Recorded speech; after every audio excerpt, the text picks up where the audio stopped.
All right, Ty, we're good. We recording. We're recording. Okay, bet. All right, so, hey, this is C. This is D. This is Black Meets World. We got a guest. What's up, Noel? What up, man? How y'all doing? Good. So, wait, what's that name again? Noel Braham. All right, I thought you was about to do your intro the way you right.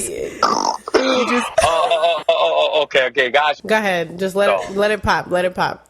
Cool. What up, everybody? It's Noel Braham, actor and filmmaker based here in Los Angeles, California. Make sure you guys check out the New Edition story, which is releasing on January 24th, 25th, and 26th on BET. I play Ray Parker Jr. in the project, man. Really excited for you guys to see what dope story, the entire cast, obviously New Edition, they're holding it down, man. So we just want people to check in out. And yeah, man, we're excited. You go, boy. So let's start there. How did you get involved in this project? Yeah, it's crazy because I'm an actor and filmmaker, and I went on and I wrote and I directed a Star Wars fan film. Oh. And Disney, they pretty much allow independent art to create their own, Star Wars universe. Star Wars has a huge Star Wars celebration, which is what it's called, where they allow fans to come out and celebrate everything Star Wars. And what they also do is the competition they open up for independent actors and filmmakers to create their own Star Wars universe. They judge it, and then after being judged, they bring you out and you compete. We didn't win, unfortunately, this past summer is when it went down in July, but it was an amazing experience. And so, long story short, we ended up taking the film all to different festivals, we went to Miami, we went to New York, and then we had it aired here in Los Angeles as well on 2 separate occasions. And it's at the Indie Night Film Festival, which I highly recommend to any independent filmmakers, Los Angeles. Make sure you guys follow Dave Brown USA. That's the festival director, phenomenal guy. So he allowed me to screen a second time, and Robbie Reed, who's the vice president of casting at BET, and Chris Robinson, who's the director of the New Edition story, just so happened to be there. So nice. He saw the project after we screened it, and, I hit him on the wing when he was leaving out, and I was just like, bro, would love to get your contact. I was like, yeah, I know you guys are doing New Edition. I would love to come out actually and read if it's possible. And he was like, well, take my information down and hit me up. So I text him like maybe about 10 or 12 times, like text him. And then eventually casting called me in. I think this was just after Labor Day. They called me and they were like, hey, we want you to come in and read for the role of Ray Parker Jr., like super last minute. And I was like, that's no problem, like same day audition pretty much. Went in there, did what I had to do, and then they called me the next day and said I booked the role. So yeah. Congratulations. That's what's up. Sure. That's what's up. Yo, that's a hell of a journey, but you be hustling. I give you that. Yo, Noel, you be hustling.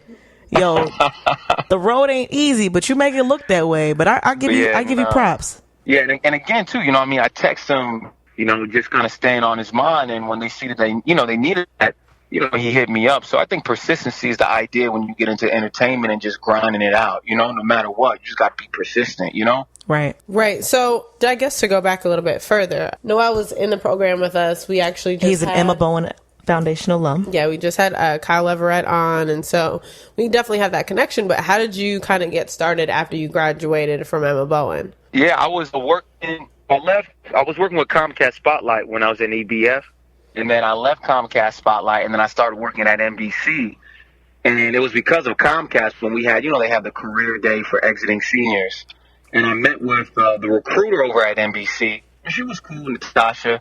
And I was a little hesitant on actually going into the program because the way it was kind of set up, I was a page. So if you guys have seen the show 30 Rock, it's like that, but a little bit less glorified.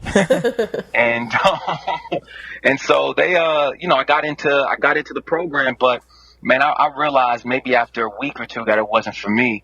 And I turned around actually and I quit. I quit after like a week. No lie. I remember. I was like, yo, you ain't coming back to New York? Yeah. Man, there was just a lot going on. My grandmother was sick as well. And, it was a tough time because you're transitioning out of school. You jump to someone like New York, and New York's a beast. I give a lot of credit to you all, man, because that's not an easy city to like survive in. Yeah. Just not only just the economics of the way everything is set up, but also Shit, the weather, the people. Wait. So where are you originally from? That's real. Atlanta. I'm from Miami. Oh, but shit. I was raised in Atlanta. Go I was ahead. raised in Marietta. Oh, okay. Got it. Yeah. And then where'd you go to school? Sorry, I'm catching up. Georgia State University, baby. No, I went to State. Oh. So we had our whole little Atlanta connection. Kyle actually worked at Spotlight too. Yeah. So, Me, Noel, and Kyle all worked together at Comcast Spotlight. And you were all 2009? No, we just happened. He was an intern when me and Kyle were still working. Noel, when did you graduate? I graduated 2011. Oh. You adding up the pieces? Well, so I graduated. It was slowly coming together. Right. I graduated 2014. So, like, I've been hearing about you, but everybody I know through C is from Atlanta, literally. And everybody has transplanted to New York. I don't understand it. Man, I guess it's like the road you take, right? You stop in New York, you go back to Atlanta, and then you move somewhere else. Like, are you still in New York? Or oh, yeah. I'm you still be here. traveling all over the world. So. Right. Yeah, I'm still here, though. I'm still here. Okay, so I didn't know if you was in Bahamas or some shit. Or like... Yo, soon enough, I'll be living on another continent. Give me another, 3 years. Where? Hopefully I'll be in Kenya. I'll be in another country. I'll be in Africa, but between Kenya and South Africa. We gon' pray on that. We gon' wish on that. Keeping it real. Hello. Yo, you said Trump getting off and to rob back. I got to go. Motherland, huh? Canada or something. I got to get up out this country. This man getting inaugurated tomorrow. Oh, Lord. So, damn, I had a question. Oh, so we just got off the phone with Kyle, and he was telling us about the unaffirmative action. Okay, yeah. Sounds dope. Yeah. He didn't give us too many details. He didn't give us too much, but we just wanted to know kind of your take and how you guys are hustling through it, how you feel about the project. Are you optimistic, that kind of thing? Yeah, I mean, it's exciting. I mean, it's a comedy that myself, Kyle, and Dylan were currently developing.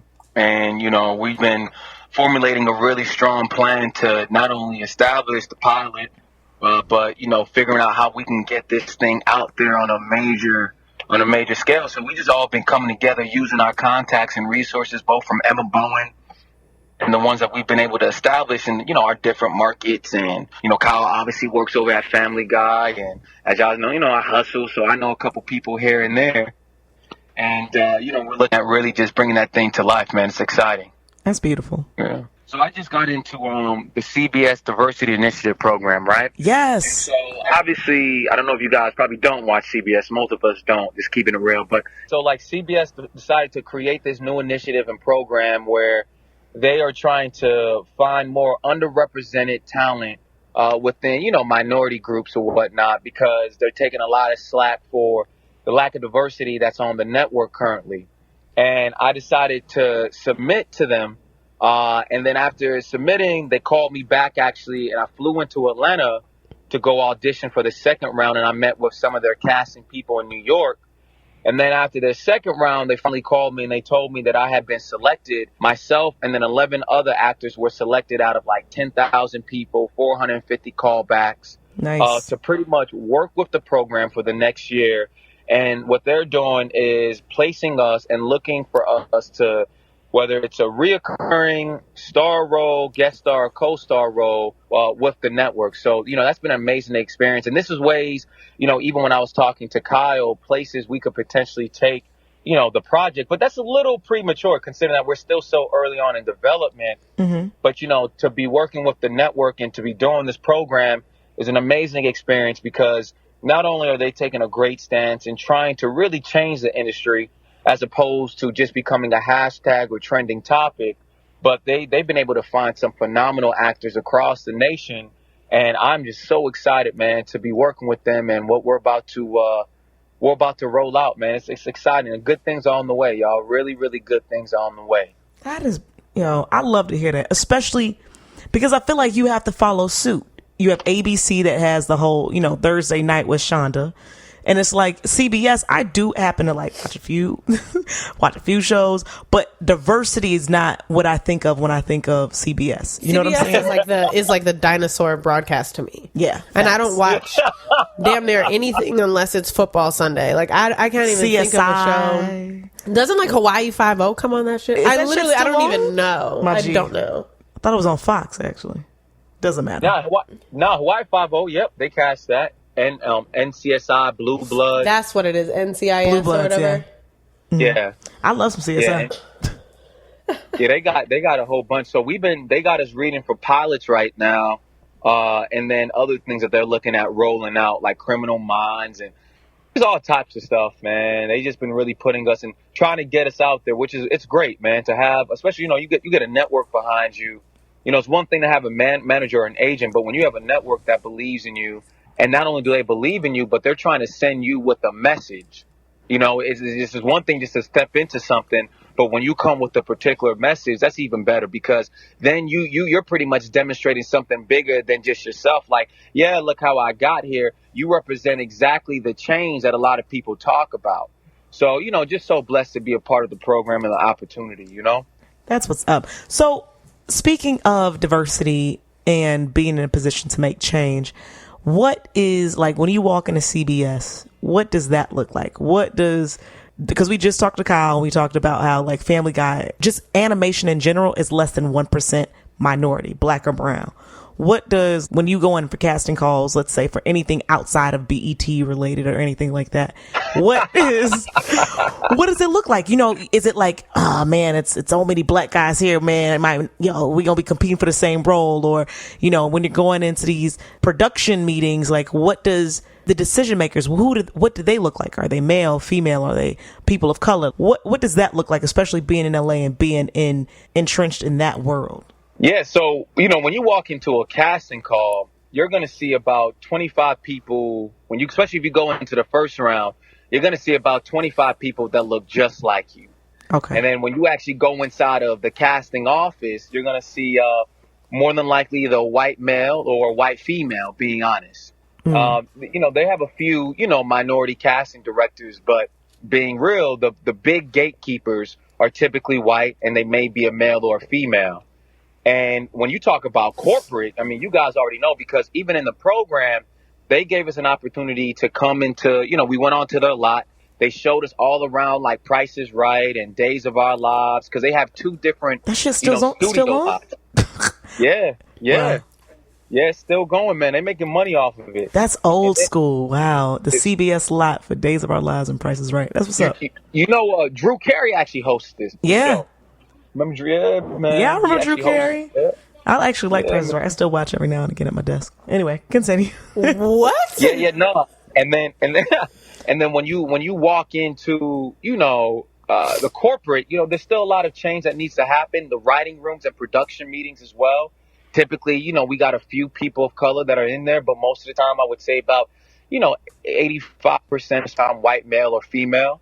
So there's room in that area, for improvement. But I think, again, what the network is doing by creating these type of programs, and even their writers program, and right now the comedy showcase is going on in North Hollywood. So anybody who's interested in that, be sure to go out to the Portal Theater in North Hollywood, CBS Comedy Diversity Showcase. I'm in the drama one, but Those guys have been working their butt off. And I think that, these type of initiatives is important for us to push forward. Like, we can't just sit around here, and we cannot just complain. That's easy. That's easy to have an opinion about something. What's hard and what truly matters is when you not only feel opinionated about something, but you're doing something in order to change the status quo. That's when it matters. And if you guys saw President Obama's speech, the last one that he gave when he was up in Chicago, what was he calling people to? He was calling people to action. Well, if you don't like the way the politics and, the political scheme is, then do something about it. And so I think that's what's most important, not just complaining and, not just taking stats, but us coming together, man, and actually doing something about it.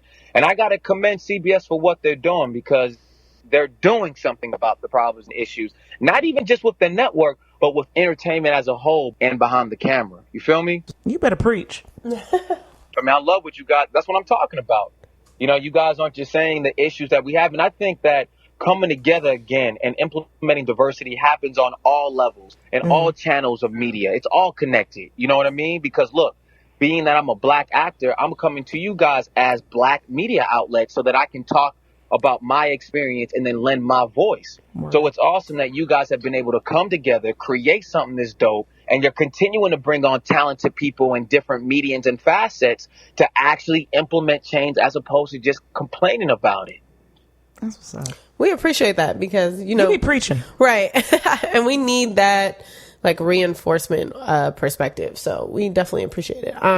It feels good to highlight, you know, brothers like yourself, because it's helpful to understand, like, yo, you exist. Yo, you're doing something major that you're passionate about that is actually affecting change. You and know it's what a I mean? grind. I mean, it's not, you know, I feel like we're only exposed to these like crazy high level celebrities who are in all of this drama and all of this bullshit. We don't actually see the work that goes into the stuff like Kyle, you know, being on Family Guy and you guys producing this show and you being on this, you know, couple episodes in next week. So that kind of thing is just cool to hear about, because like one thing that Kyle was saying is there's not that many Black folks in design because we just don't know. Like, we don't have that exposure. So we need people like you telling your story so that other people can be exposed to the journey. Word. Right. No, and we need people like you all as well. I think it's it's a standard of excellence that we got to continue to create and then set for ourselves. And you're absolutely right, because a lot of people see TMZ, you know, a lot of people see Nicole Bitchy, The Shade Room, but y'all, man, like, I just got 10 pages of dialogue that I have to memorize and have ready to go by tomorrow, 11 a.m. And I got to go to Paramount's lot. And then next week, I got to go into Criminal Minds with another 7 pages of dialogue that I had to have ready to rock. And even during the drama program with the network, they gave us about, give or take, 15 pages of dialogue that we had to know for the screen test. And then prior to that, we had to do 5 pages of dialogue. And you think it's just words, but it's so much more. And especially as an actor, it's such an emotional experience where you're having to go to different places and recall on a lot that you've been through that you're ultimately bringing the character to life with. And you guys can imagine the kind of emotional roller coaster that takes you on. And then you're also you got a pressure of, okay, well, there's a financial component as well, right? To business. You got to make sure your cheese is straight. You got your money together. Okay, well, who's handling your business affairs? Who's your agent? Who's your manager? Who's doing your PR? So when things are going, how are you getting out there and how are you bringing in that exposure to yourself and the things that you're trying to, do? And then ultimately, because we talked about this earlier, how are you trying to come to the public with a message, right? That's what we talked about earlier. Bringing somebody, and when you step out there, stepping with the message, not just being there. That's easy. Don't get me wrong. But coming with the message and then making sure that message is clear and that you're actually moving the culture forward. Not just being there for the sake of being there, but you are pushing the culture forward. You feel me? So it's like doing all that stuff. Obviously, we're human beings. We can only handle so much. Thank God, Jesus Christ and the Holy Spirit for providing us with, the ability to not only guide us, protect us, and continue to expand our territory, but helping us manage all this crap, because it's insane. It's crazy. Thank you for sharing your process. Right. And I was just going to say on top of that, what is some advice that you'd have to give to somebody who's kind of pursuing similar endeavors as you are, or trying to just sort of hustle in this environment? Obviously, we know we have the Emma Bowen connection and foundation, but I'm just talking maybe more generally speaking, any advice? Yeah, for sure. I think it's really important, because I don't want, you hear cliche stuff all the time. Like be great and blah, blah, blah, all that other crap. I'm going to be real, man. I think what's really important, without a doubt, is making sure that you find your inner voice and that you trust that inner voice. Even when I left NBC and I decided to get into acting, and, after I left, after the 2 weeks, and then I came back to NBC, mind you, and after 3 months, I left again. And that made Emma Bowen not look the greatest. But in my mind, because I think a lot of us feel the pressure of society and saying, well, what's next? And we want to tell people something that's going to be both successful and practical, when in actuality, what we need to remember is that we just got to stay true to who we are. And you stay true to who you are by following that inner voice that tells you this is what you are supposed to be, and making a decision about who you are supposed to be. When you make that decision, everything else cuts out. It's like Moses in the Red Sea. It just begins to completely open up when it comes to opportunities and things that just begin to flow. But many of us aren't where we're supposed to be because we still have not made that decision in getting there. Damn. I can't cross the road if I don't decide ultimately to go across the street.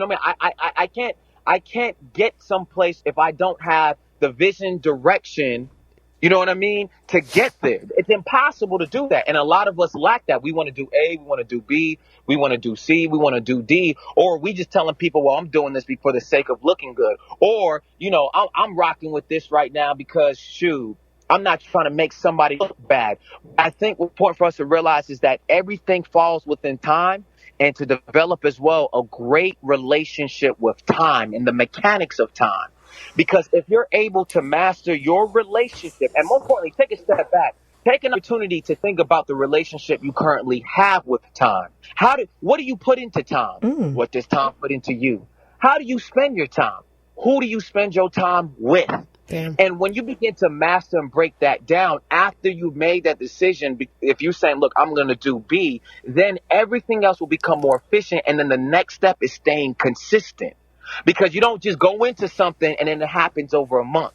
It doesn't happen over 3 months or 6 months. And our generation especially, we have this microwave mentality where we feel like we throw it in, we turn it off for a minute, and boom, it's ready to rock.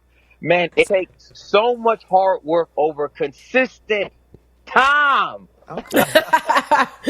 But if you master the relationship that you have with time so that it's advantageous to what your goals are, you will be unstoppable. That's beautiful. And there's nothing and no one that can tell you that you're not going to get to where your destiny spoke to you earlier about where you're supposed to be. Hello. Come on, come I feel through. Like you gave us a word. Okay, listen, our producer up in here. Hey, man, he catching the Holy Spirit. Yo, that's real. That's real. He was in here seriously, man. Just his hands straight up like this is some real shit. Your relationship with time and what you do with your time.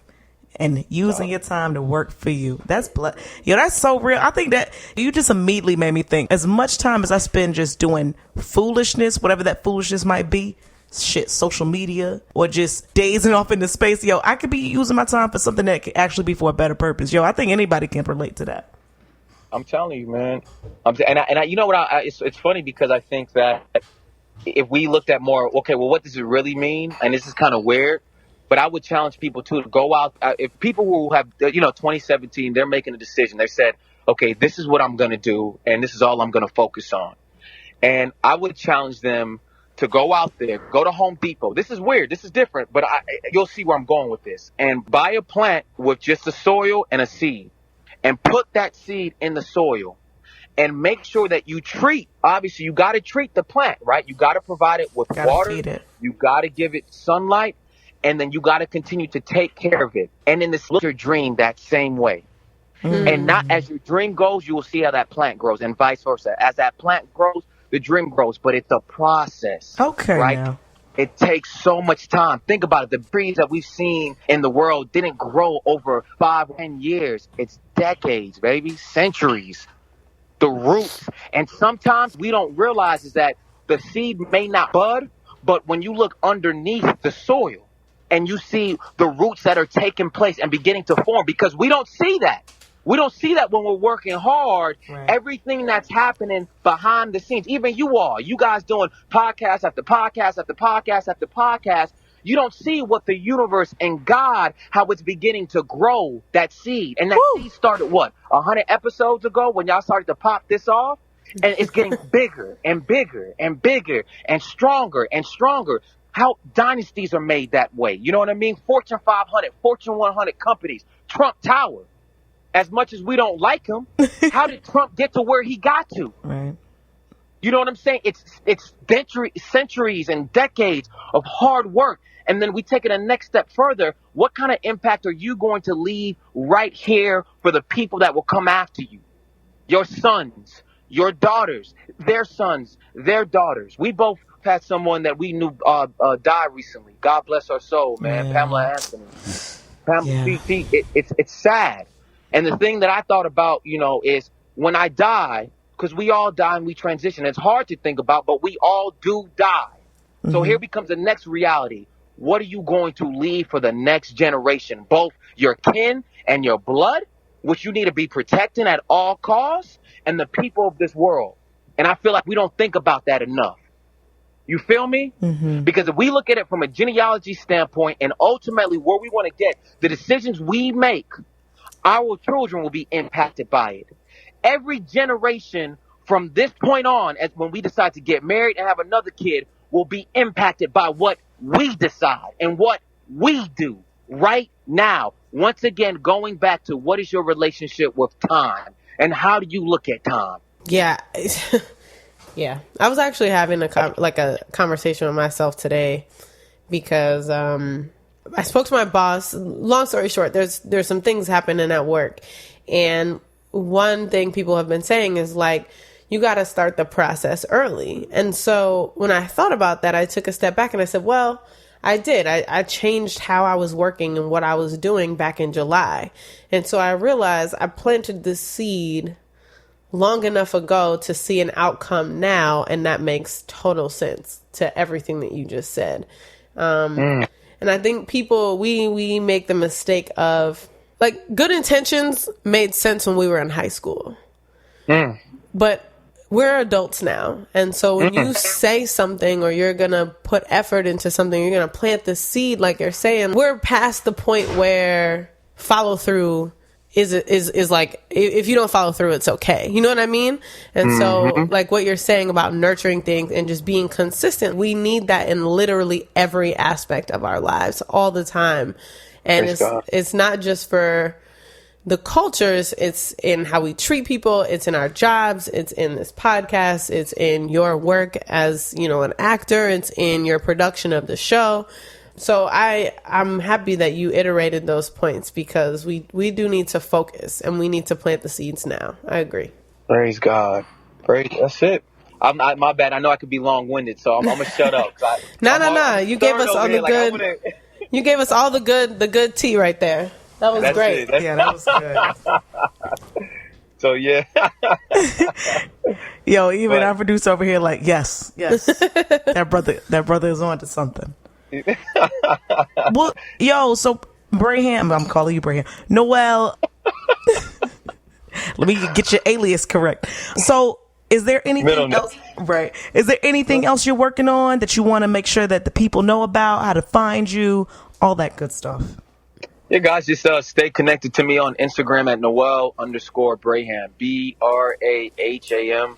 And then you can also follow me on Twitter at just Noel Braham. Follow me on Facebook at Noel Braham. A lot of things are just in development right now, so I can't speak on anything, but stay connected, man. And please share with me your story as well. And let's definitely collaborate to those out there that are looking at truly growing and making things happen. You know, my life didn't really begin to change and opportunities really haven't come about until I've made certain key decisions. And those key decisions are, once again, mastering the element and the device of time. And then also realizing as you make a decision, you cut out of something. A decision's when you cut into something. A decision's when you decide to remove yourself from something. So I just want to challenge everybody out there to think about what it is they want to do and achieve. And then look at not only just life, but also your own personal decisions and what you're doing and how that may be helping or hindering ultimately you getting to your goal. That's all. Amen. Word. We can't thank you enough for being on this episode. We all working on that thing called time. Right. Amen, as right. you said, work in process, right? So, okay, cool. Well, sorry. I'm sick and it's You under the weather, baby girl? I am. Okay. Them sniffles another guest on the podcast. I'm going to let you rock. So you can follow us on Instagram at black_meets_world or on Twitter at Black Meets World or on Facebook at Black Meets World. Or you can email us and let us know what else you want to hear. blackmeetsworld@gmail.com.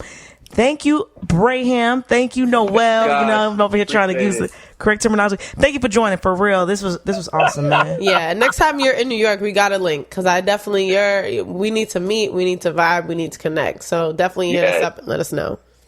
And when you come to LA, do not be a stranger. My door is always open, man. Absolutely. You know I love LA. I've never been to LA, so what? Oh god.